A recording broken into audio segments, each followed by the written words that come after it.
Hello everyone, and welcome back to Tales from the Calamity. This is a continuation from part 1, and now we are resuming with part 2, The Walker's Path. So, without further ado, let's get into it. White and red.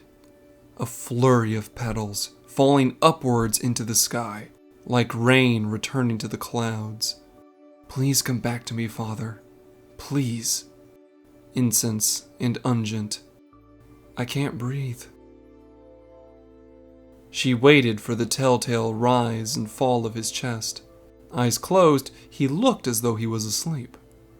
Almost. I'm not ready to say goodbye. Burning. The desert sun baked the nape of her neck as she clenched her hands and stared at the lyres.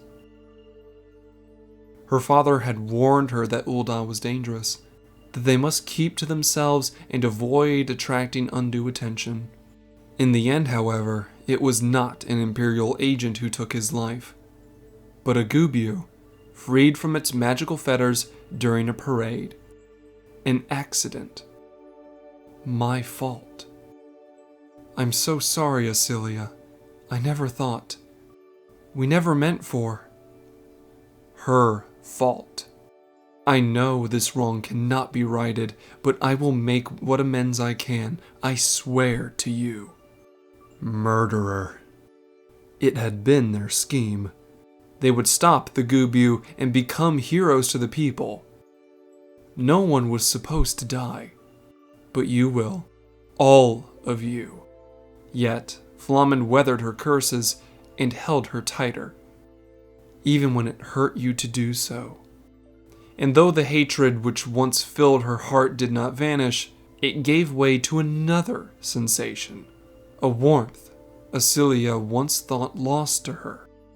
Mother. It was solely a means to maintain the fiction. Her father's Garlean spymasters still sought Asilia for her father's betrayal, but no one would seek Minfilia. An Alamigo orphan, adopted by an Ul'dah woman seeking to fill the void left by her lover's death. Just another lie, she told herself, woven with the truth, but a lie nonetheless. And then one day, it wasn't anymore. A name day gift for my dearest Minfilia. Belated, I know, but in my profession, unexpected delays are only to be expected. The thrum of conversation in the quicksand had masked the bard's approach. Minfilia hastily put away the remnants of her reminiscence and turned to face him. Perpetually passing by, Thancred had drifted in and out of Minfilia's life for years. He had been 17 when they first met, 5 years her senior. Or so he claimed. His carefree demeanor belied many secrets. Not least, his skill with a blade. The manner in which he battled the creature which slew her father was proof of that. Of course, he preferred a subtler approach when circumstances allowed. Minfilia? It is as much his name as it is mine, Minfilia thought wryly. He had all but chosen it.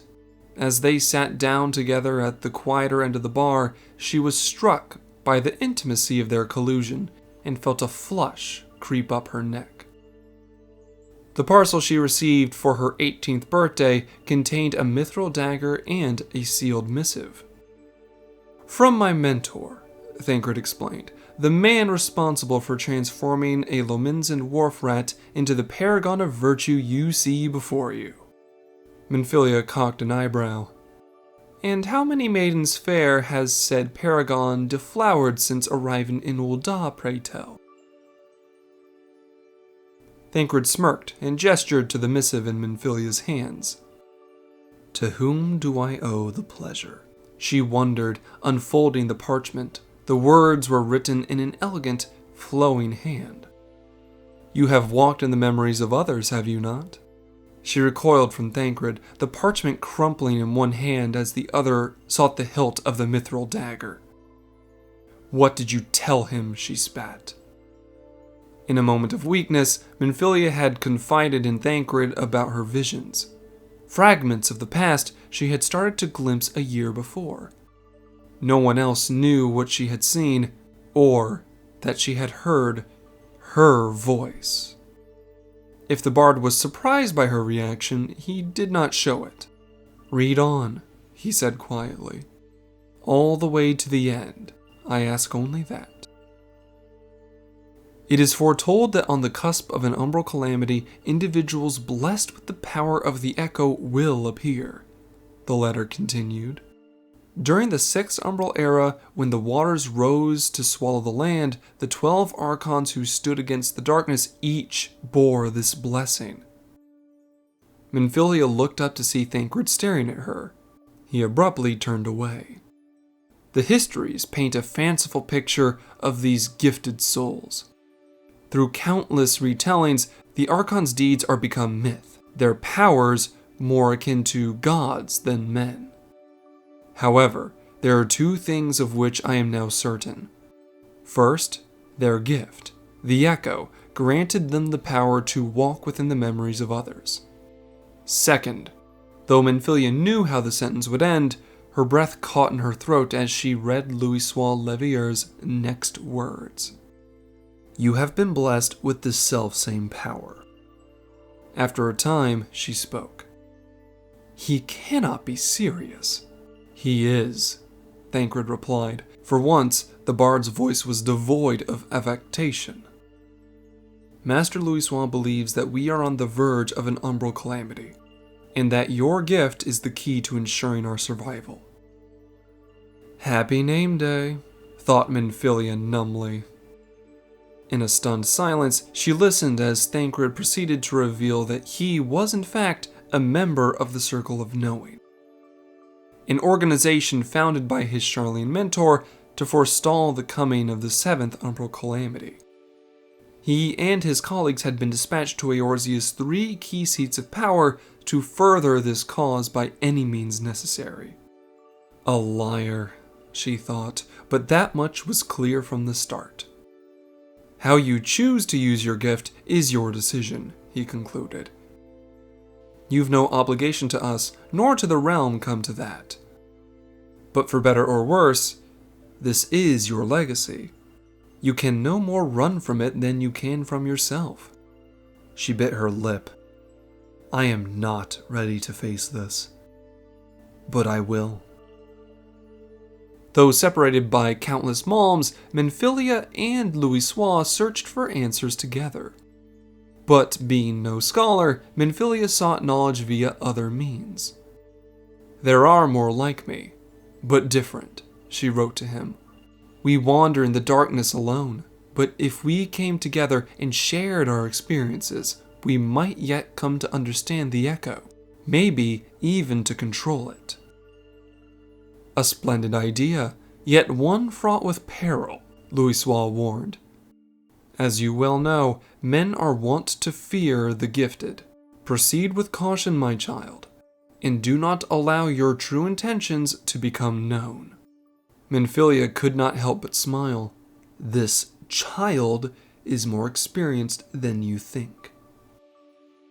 Its charismatic antecedent, the Lady Minfilia, led a small but devoted following of walkers, so named for their resolution.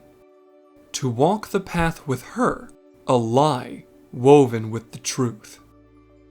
The Circle of Knowing was of great help in those early days, particularly in identifying those who had awoken to the echo. Their ranks swelled, and 2 years after she had first learned the name of her gift, she began to educate others in its use.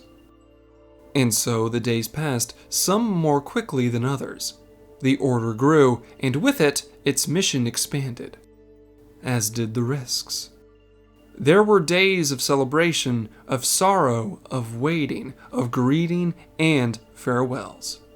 And sometimes all of them at once.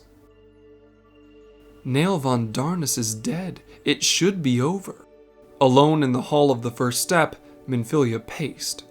Overhead, the lesser moon of Dalamud continued to descend towards Eorzea, apparently indifferent to the demise of the Meteor Project's chief orchestrator. Can naught else be done? As if in answer to the question, there came a gentle knock at the door. The white-haired Elizin who entered was not quite what she had pictured when she penned the invitation. He is older now, she thought. As are we all. Archon Louisoix, it is an honor to meet you at last, she began. Though now that I have said it, it feels wrong somehow. Indeed it does, Louisoix replied. As he held her gaze, a slow grin spread across the Archon's time-worn face, and the pair broke into stifled, then heartfelt laughter. They spoke of better days and beloved colleagues, of exciting discoveries and shared accomplishments. It was natural, unforced. It's as if we have always known each other, as if we are family. Gradually, the conversation slowed. No longer could they postpone the matter at hand, for the hour of reckoning was upon them. So, what now? Minfilia began. Louisoix shook his head. Now we must part ways. Where I go, you cannot follow. The Archon's plan was to summon the 12 using forbidden arts known only to him. With their combined strength, he was certain he could prevent the fall of the lesser moon. Such strength, however, posed a threat in of itself. Should Eorzea's patron deities assume physical form, it seemed more than likely that they would be prone to the same appetites as the gods of the beastmen. Should that prove the case, their mere presence would bleed the land of life. And so, Louisoix would call upon a fraction of the 12's power. Enough to stay Dalamud's descent and no more. It seems a fine balance to strike. Are you certain you can do it? Louisoix's voice was distant. Mayhap not, but the 12 cannot be suffered to set foot upon Eorzean soil.